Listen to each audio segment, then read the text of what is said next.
Greetings and salutations, folks, and welcome once again, as always, to another helping of Mr H's Hot Pot. You join me today for day 16 of the UK lockdown, where I'm currently out and about taking my daily exercise, as always. And I'm joined today by little Lucy. There she goes, off looking for some mischief. So, folks, day 16. I hope you're all well. And I hope I find you all in good spirits. We're now in the third week of this lockdown period. And hopefully, as I said in other videos, it will be our last, but we'll have to wait and see.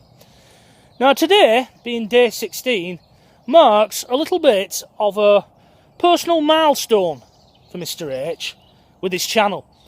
Because those of you who've got fairly good memories will probably remember that when I was in Orlando and I was over there taking an holiday at Disney with Mrs H and little Toby, that I was doing daily vlogs and I was uploading a video every day, and I managed to do that for, I'm almost sure it was 16 days on the trot.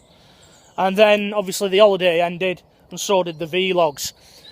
And with today coming up to day 16 of this lockdown period, I've almost equalled that. Once this goes live, I will have equalled that. So tomorrow, I will break my own personal record of doing so many videos each and every day and uploading them consecutively.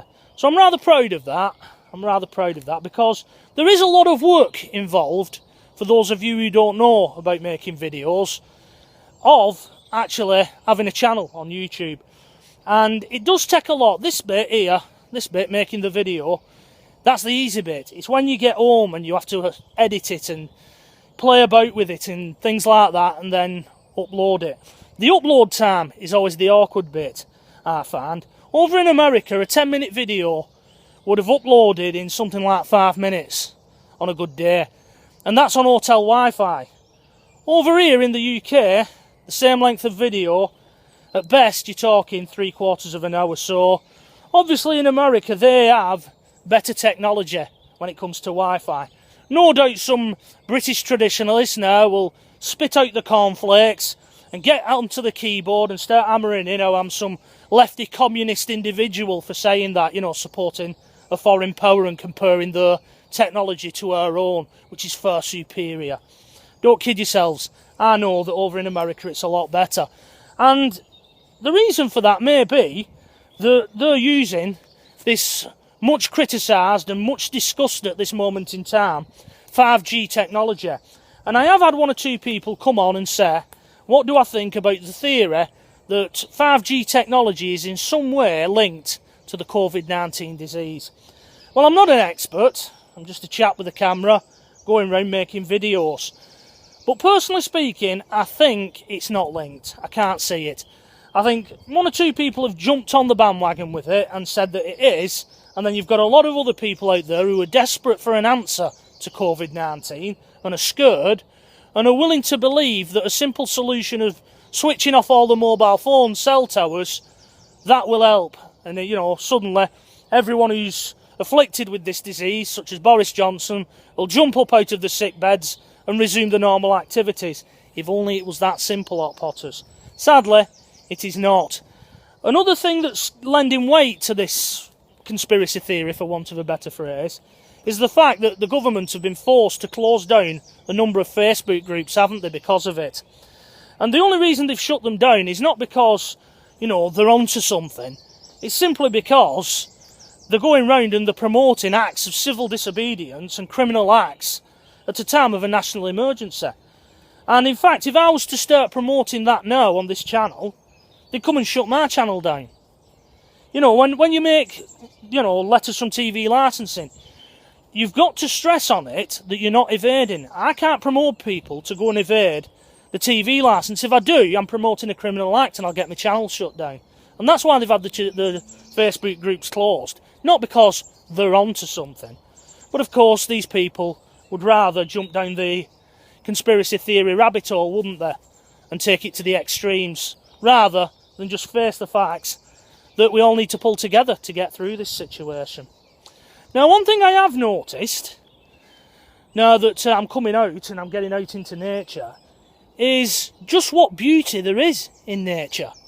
And by that I mean, in these woods, somewhere, there's deer lives in here. Now, whether or not they've been brought here by our local council and released into this area or not to breed, I don't know. But I have noticed them mainly when I've been out and about in the early hours of the morning, about, 7 o'clock, something like that.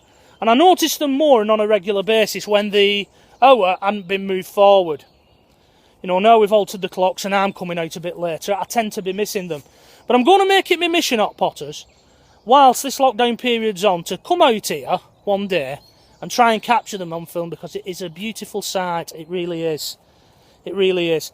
And I think nature at present is benefiting from human beings, not going around and doing the daily activities. I mean, you'll notice there's no trails from aircraft in the sky, is there? It's very much like it was after 9/11. There's not a cloud in the sky, there's no trails in the sky. Pollution's at its lowest, so it does show you just what impact we as human beings are having on this planet, and we're having a negative one, really. So I think the planet is enjoying this little bit of respite, as are we, really. So, that's a good thing. But I will try and get that deer and capture it on camera for you, because, as I say, it is a beautiful sight. Or I think so, anyway. I'm sure other people will disagree, as always. After all, we all have our own opinions, our own thought process, and our own ideas in life, don't we? And we're all entitled to them. Anyway, folks, like I say, I hope I find you well and you're keeping your spirits up. It is very difficult at this moment in time, because I think deep down now, even those of us who would class themselves as introverts, such as myself, are slowly missing other human contact. I mean, I have a theory that humans are pack animals anyway. Typical example of this is, have you ever parked on a supermarket car park and there's been no cars around you? And then suddenly, although the car park is pretty empty, somebody will come right at the side of you and park at the side of you. That's because, hardwired, we're pack animals and we gravitate to one another. That's my theory. So I think now people are starting to miss human contact. Even Mr H, who enjoys coming out into places and is a self-confessed introvert, is actually missing people. And I'm starting to miss work and the routine of work, crazy as that sounds. I never thought I'd be on camera and say I miss work. And that's because it's not like an holiday as such, is it? When you're away and you go abroad, even though it can be just as tiring as when you're at home, because there's always something to do, a place to go, you'll have set a little schedule out. Certainly going on a Disney holiday is a punishing vacation. Anyone who's been on one will tell you, because you've got to get the most out of that holiday as you can, because it's cost so bloody much. But when you're on holiday, there's always something to do. This period, there's nothing to do. There's nowhere to be. There's nowhere to go. You're just basically doing nothing. And as nice as that is, just spending time with your family, doing nothing, we miss routine. I'm starting to miss it. Hopefully, this lockdown period will be lifted soon and we can get back to normal. And we can start earning some pennies again, can't we? Because that's a worry. I had to pay the old council tax bill yesterday, even though services are reduced. We've not had a reduction in that, have we? But there you go, you still have bills to pay. Anyway, folks, we're now coming up, as always, to the magic 10 minutes. So I'm going to make my way slowly out of here now. Hopefully little Lucy will dry off a bit. She's just been in a muddy puddle. That's something I didn't really want in the old jalopy. So she'll dry off a bit. And we can get back to our authorised sector, where I will edit and upload this video ready for your edification. So folks, until the next time, when it'll be day 17 and Mr H will have smashed his own personal record for daily uploads, I hope everyone stays safe, keeps well, and until then, bye bye for now.